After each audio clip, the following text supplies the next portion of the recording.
Hey, and welcome to TSOB. This is a podcast for entrepreneurs who are interested in investing or starting their own funds. We are Adam Anderson and Zach Eikenberry. Join us to get a behind-the-scenes look at the relationships between founding entrepreneurs and the VCs that invest in them. Zach Eikenberry, the man, the myth, the legend. You've read the book, now see the movie. Eichenhaus. A new action hero, steeped in entrepreneurism and venture capitalism. What does he do? He does good with business. That's me. And Adam Anderson does things. He's here too. And Adam's here too. Thanks, buddy. No, that's exactly what I needed. That external affirmation. That's perfect. Thanks, bud. Yeah. Adam's here. Hey, new girlfriend. I just want to go out on a limb and say I love you. And okay. Hey, I'm getting kind of crappy sound from you, buddy. You are weird sounds. Oh, like I can hear a bunch of people. Dang it. Do I need to go to my car again? I don't know. I hear typing, and I hear I don't know, and it's kind of echoey. Where are you? In Catapult? Yeah, at a coffee shop nearby. I'm in an empty space, but it's echoey. And no, it sounds like someone's popping a whole bunch of bubble paper near you. You know what?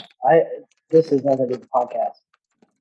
I've been getting all sorts of background noise complaints with my AirPods for like the last 2 weeks. Me too. It only happens with my left one. I have to go right AirPod only. I haven't gone for that diagnosis. It's just somebody started complaining to me about it. Yeah, I can't even hear you actually now. Can't understand very well. I'm gonna move. Okay.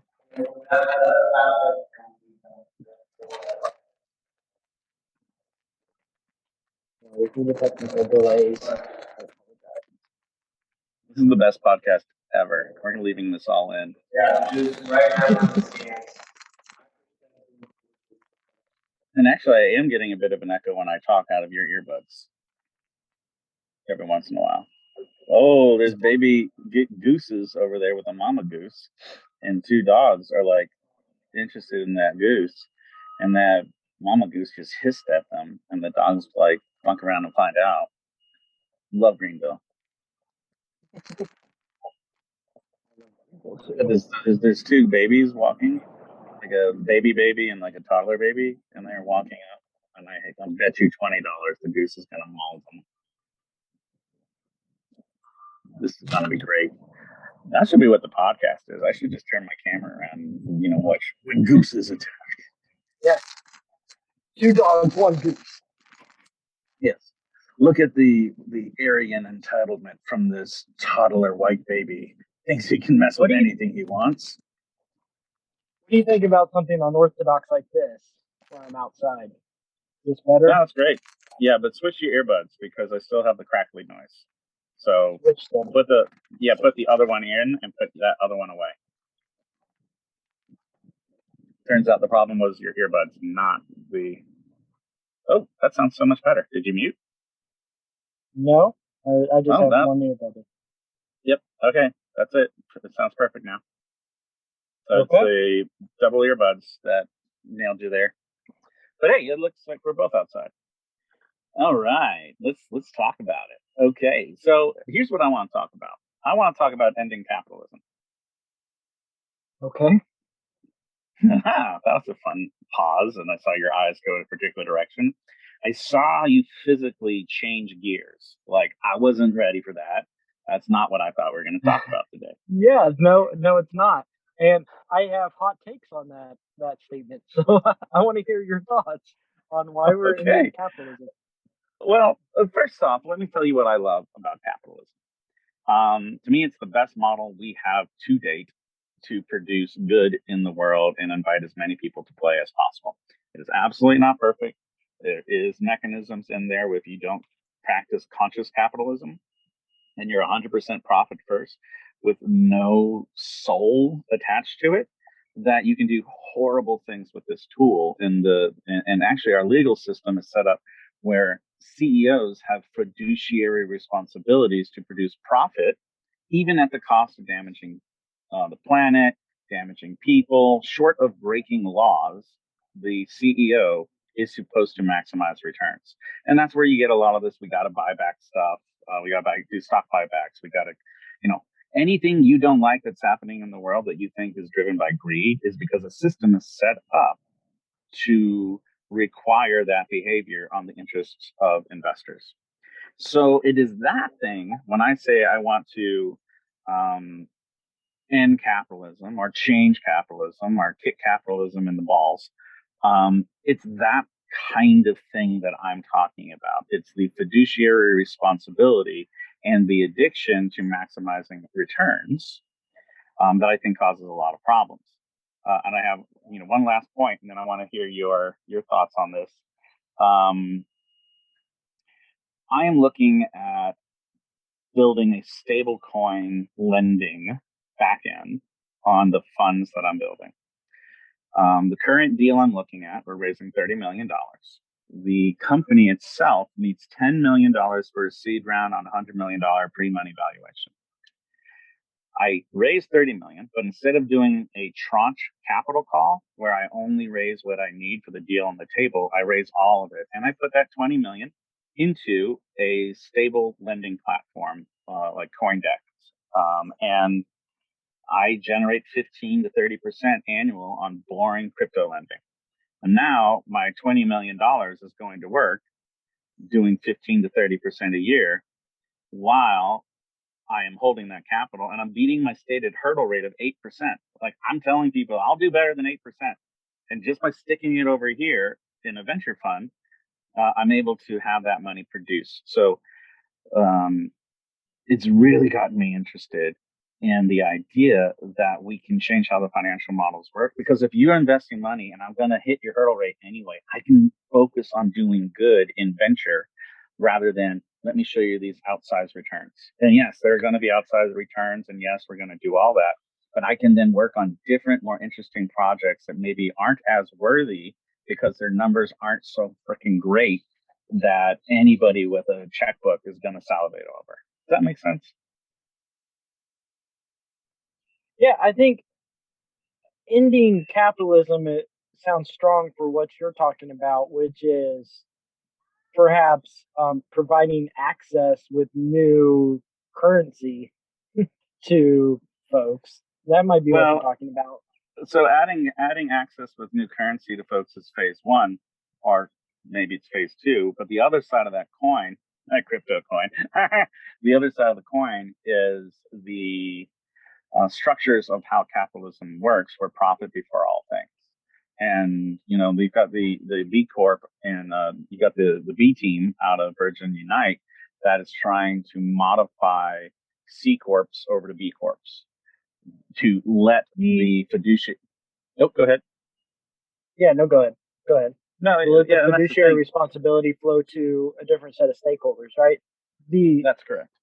So, I actually like the idea of B Corps. The idea of a venture fund or a capital allocator being a B Corp is a new idea to me. That hasn't crossed my radar. And I think so let me tell you what I think capitalism's good at. Okay. And I frame it in a way that most people, I think capitalism provides profit, which profit is a way to de-risk the future.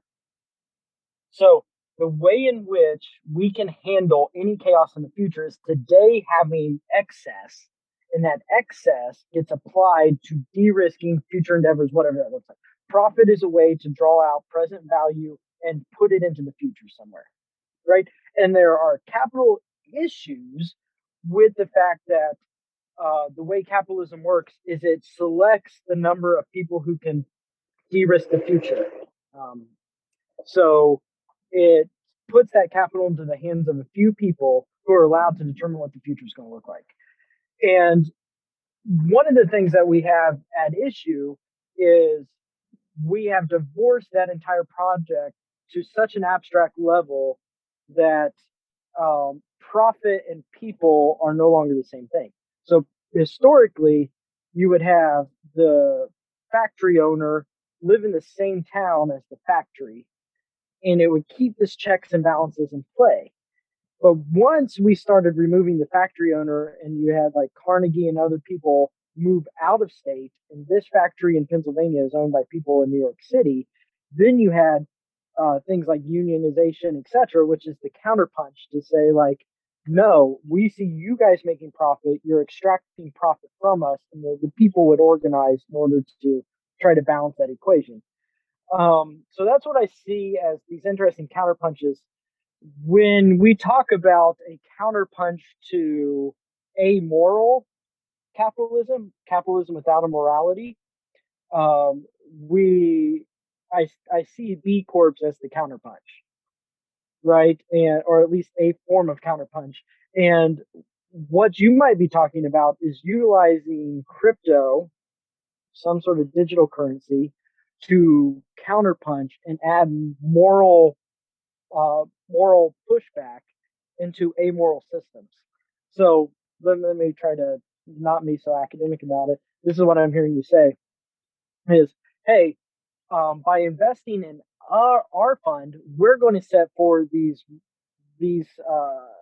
points of views that have some sort of moral is just calling good or bad, right? Right. That's all morality is. This thing's good, this thing's bad.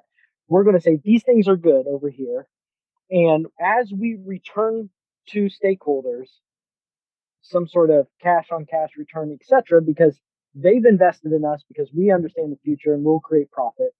As we do that, we're going to make sure that we're calibrated in such a way that we're being good. And a B Corp might be a way in which you put that into the DNA of the fund or the DNA of the capital. Yeah, there's Am I hearing you right?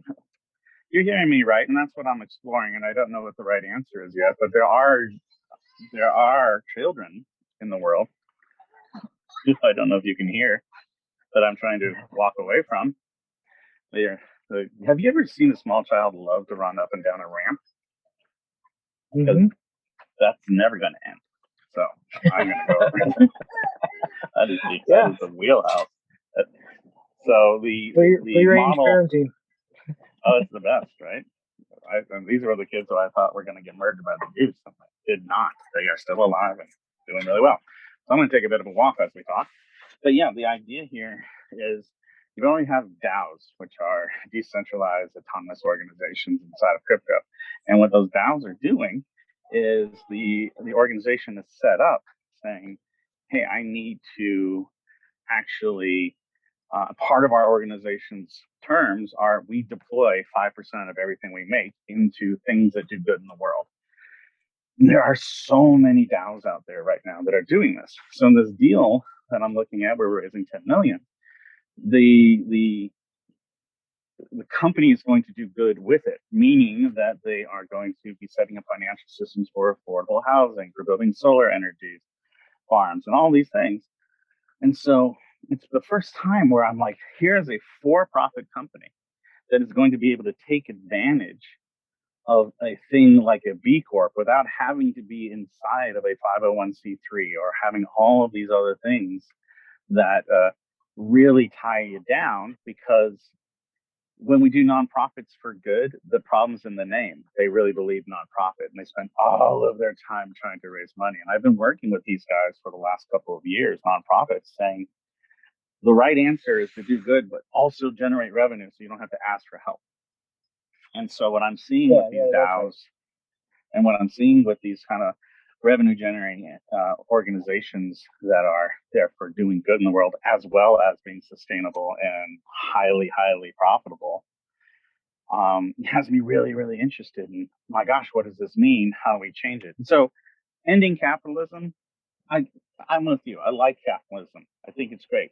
I want capitalism 2.0 or capitalism 4.0. Or shoot, if we got Web 3.0 coming out, why don't we just call it capitalism 3.0? And they can ask what happened to the other stuff. And we'll call it, oh, that was the industrial age and the information age. And so now we're in the whatever age. I don't know who names this crap, but I need to be on the board. I feel like I can do a better job than Web 3.0. I'm just ready. We've turned over naming rights to Discord channels, but the Discord channels. I would say, what I'm hearing you say is actually a reformation and an evolution of nonprofit. So going back to my point of view, which is capitalism's about profit being in the future. Nonprofits have no future, right? So they will cease to exist because they can't produce profit to push them into the future. They will cease to exist when they stop receiving funds from profitable entities or individuals or whatever that looks like. So they are continually dependent because it has been seen as a higher moral value previously that we are not profit seeking. We are completely dependent upon you, wise and generous, profitable entities, individuals, companies, etc.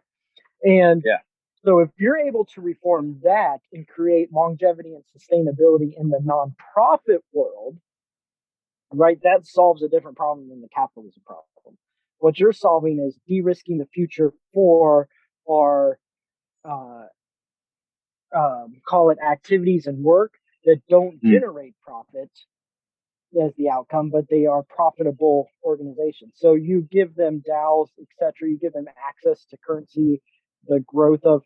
So you give these nonprofits these things where they can now go do it. Then, I mean, that's a problem across the board, right? We have universities and education systems that would cease to exist the moment federal and state governments stop putting money into them, right? Agreed. Research for like longevity projects that are 50 years from really showing their true potential in like our evolution of human knowledge and consciousness.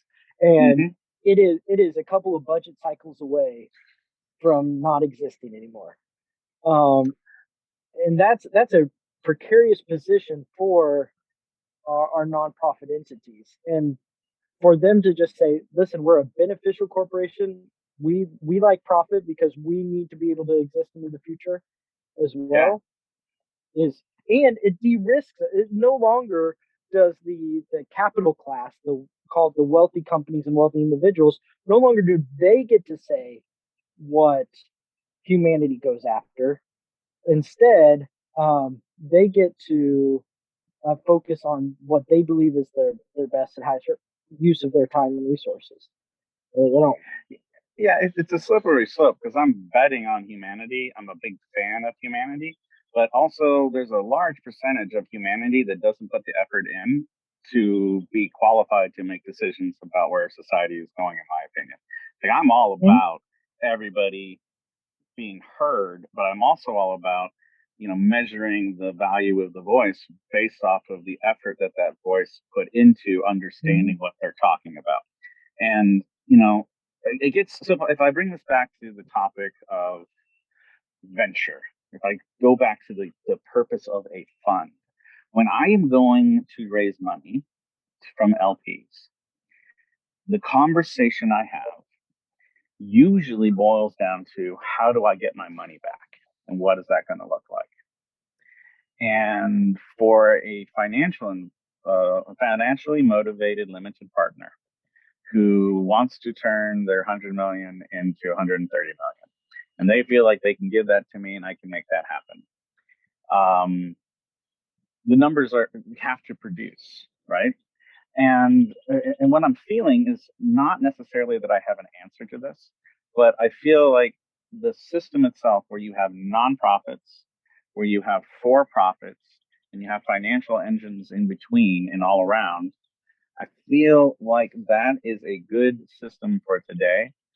But I have a feeling that the rise of crypto, the rise of DeFi, that we are going to be at the beginning of a huge disruption into how all this stuff works. And I know that the crypto bros, like, I tell you what, if you want to just feel really good about where the world is, go hang out with crypto bros or space bros, right?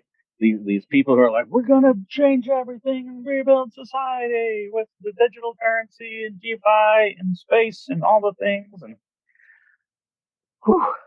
I am a little less enthusiastic than they are. I'm more like, hey, I get it, but this is a marathon, not a sprint. Slow your roll. But maybe what it actually is a relay race where people individually sprint as fast as they can. They hand it off to the next person. And if you get enough people involved, you can run 26 miles really, really fast if you have, 100 sprinters. So, yeah. So tell me, all right, you were talking about limited partners there for a moment, and It was. and I was thinking like, okay, there's a number of limited partners, high net worth individuals in particular, that invest in funds because their future is completely secure. And all they're doing is trying to make a greater impact. They're playing a different game. They might want return for something else, but most of them can consume whatever they need to consume. They position themselves where their future is de-risked from food shortages. Their future is de-risked from housing issues. Their future is de-risked from education for their kids. Like so, their lifestyle has been de-risked. Yeah, so they've de-risked their lifestyle, so there's no increase in their lifestyle by them investing and getting returns from you all, right? Correct. They're playing a scorecard, etc., and they're trying to understand relative to their peers, where can they start saying their voice is, right? Because the difference at those levels between somebody who's worth 20 million and 100 million, it matters in the country club because they get to have a disproportionate voice in perhaps nonprofit and other things. But if you're coming to them and saying, listen, investing in our fund accomplishes two things. You're going to get greater capital return. So your distributions of paid in capital, we're going to be rocking that. But in the meantime, we're going to offer you something no one else can, and that is legacy. And what we do here is we offer through these new tools in the marketplace a way to de-risk nonprofits so that we come to our limited partners with strategic opportunities to invest in nonprofit organizations, etc., so that your legacy is secured while also making. So now somebody gets to say, like, not only have I de-risked my future as long as I have breath, I've de-risked my future reputation into future generations by doing good for humanity. Right. Yeah. And so here's what I just learned from what you said, or actually here's what you reminded me of, is that the investment class is not one avatar. That you have people deploying capital who are doctors and lawyers and who, towards the end of their career, and they can throw a couple $100,000 around here or there, right? And that's great. They do care about it, but they don't care that much about it, right? Because they're at the end of their careers. They're having to make a decision: do I renovate the lake house or do I put $100,000 into this, fund, right?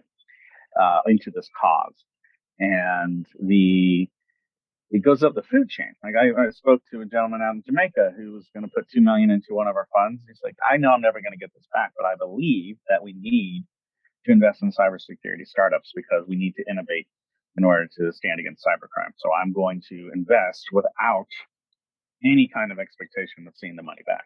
And that's the kind of guy you just were talking about.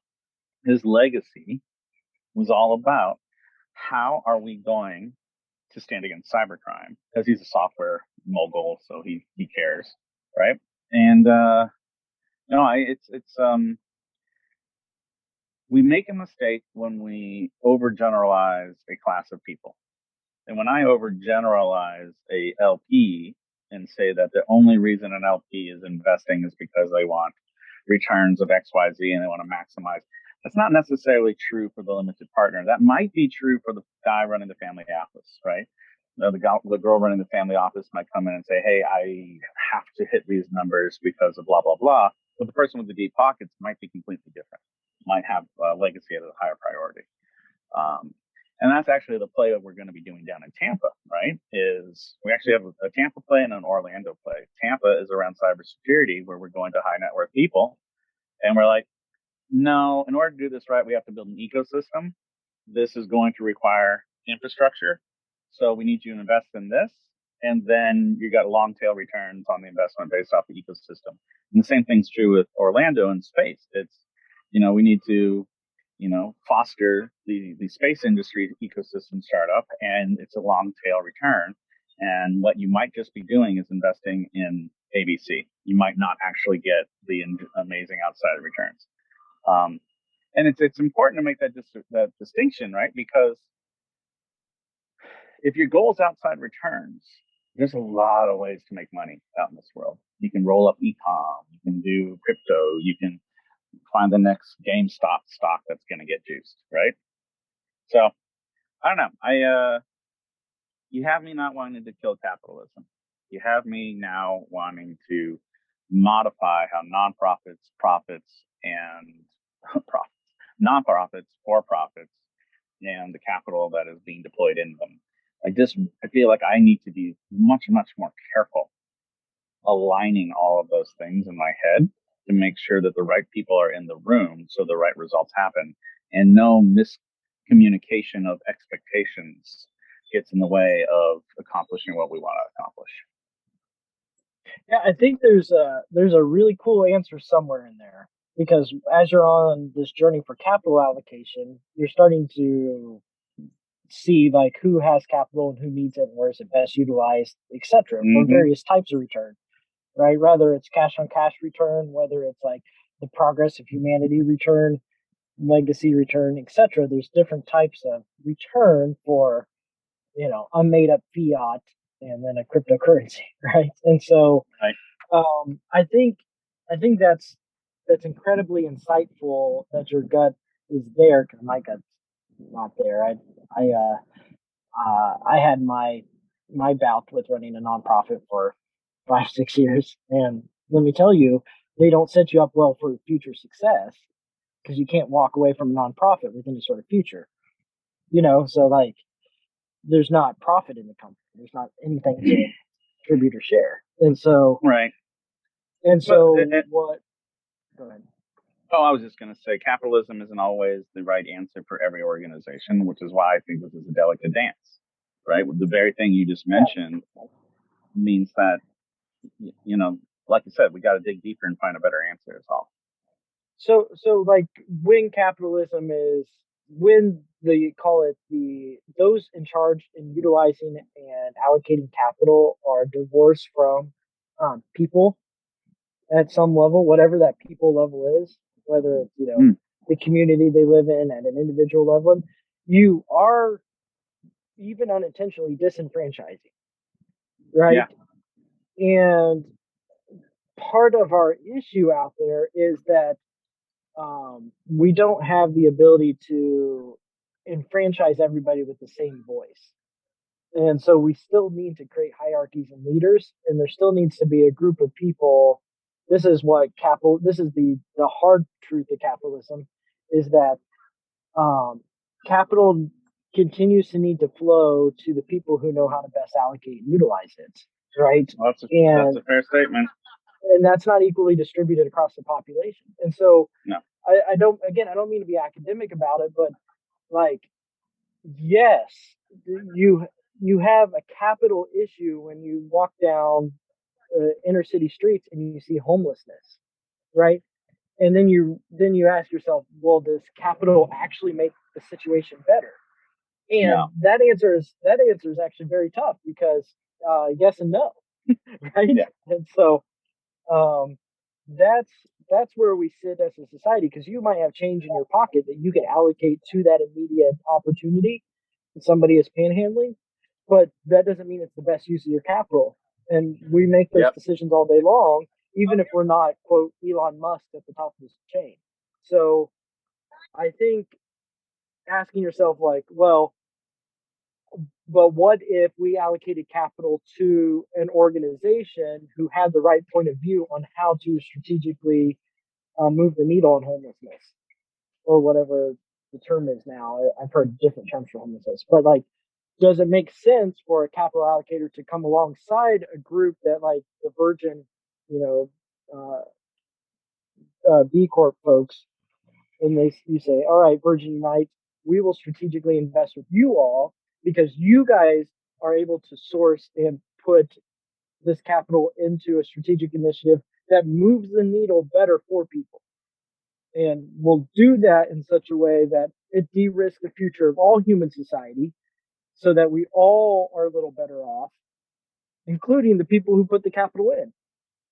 And so that's I can imagine right now if you were to find a way to really address homelessness in like states like California, you'd have all sorts of Silicon investors working with you, because it's a pronounced problem there. But those folks are disenfranchised from capitalism. So we need to figure out something. Yeah, and I like the idea that as we continue down this journey of raising and building funds, as long as we keep working at it, I have confidence that we'll find the right answer. I have confidence that it won't be easy, but we will actually land on it. So I've got my emotional needs met. Why don't you do a hot take, and then I'll do one. I think my hot take today is you awakened in me an entire conversation around raising money that I hadn't been thinking of. So I had this blind spot with venture capital, which I was into KPIs and metrics and, return on distribution and IRR and markups and markdowns. But when you really step back, there's a lot of other types of considerations and problems capital allocators, venture capitalists could get involved with. And they can invite LPs in, and I hadn't thought about this, LPs in to address their legacy or to address larger existential problems in humanity. And somebody's going to do it. So yeah. He's got two thumbs and is doing it. This guy. Yeah, no, I my hot take on your dialogue inside of this was really helping me reframe the fact that maybe it's not capitalism 3.0. Maybe it's just better organizing, and instead of thinking so macro, I probably need to think a little micro when I'm thinking about investors, opportunities, and structures. That eradication of capitalism is a bit like bringing a sledgehammer to a problem when really we probably need scalpels and being really, really careful. So you've got me more energized to become better at organizing deals and managing who's a part of what and really aligning their interests. So I think going forward, most of my conversations early stage. So for example, I'm going to the Money Show in Vegas this upcoming week, and I'll be surrounded by limited partners, and understanding what they are trying to see in the world will allow me to connect them to the right opportunities for their capital versus me coming to them and shoving a deal down their throat. I got this company. Invest. I got this fund. We're going to do this. Invest. I think the right answer is treating people like people and having a conversation rather than slinging a product right in their face. Dang it gets down to good sales. Always. Man. Hey, and thanks for joining us for the TSOB podcast. Find us on LinkedIn and give us your hot take. The whole reason we're doing this is to get access to better conversations that help us up our game. And if you have something you want to share, we want to hear about it. Find us on the TSOB LinkedIn group and jump in with 2 feet. We can't wait to chat.